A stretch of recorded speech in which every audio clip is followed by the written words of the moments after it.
નમસ્કાર દર્શક મિત્રો, હું શીતલ મહેતા ન્યૂઝ ઓફ કચ્છમાં આપનું સ્વાગત છે। જોઈએ આજના સમાચાર।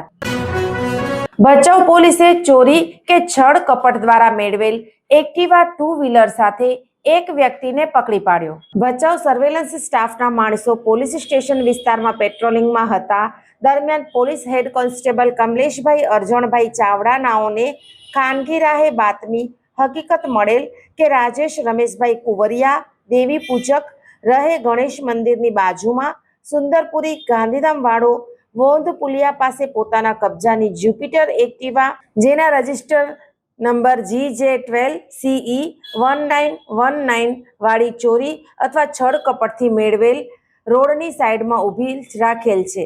જે બાતમી હકીકત આધારે આરોપીને જ્યુપિટર એક્ટિવા સાથે પકડી પાડી આરોપી વિરુદ્ધ ધોરણસરની કાર્યવાહી કરવામાં આવેલ છે। પકડાયેલ આરોપીમાં રાજેશ રમેશભાઈ કુંવરિયા ઉંમર વર્ષ 25 રહે ગણેશ મંદિરની બાજુમાં સુંદરપુરી ગાંધીધામ। કબજે કરેલ મુદ્દામાલમાં એક TVS કંપનીની જ્યુપિટર એક્ટિવા જેની કિંમત 20,000 થવા જાય છે તે પકડી પાડેલ છે। દર્શક મિત્રો, આજે તારીખ 16 એપ્રિલ 2026 આ હતા આજના સમાચાર। આવતીકાલે ફરી મળીશું, ત્યાં સુધી મને રજા આપશો। નમસ્કાર।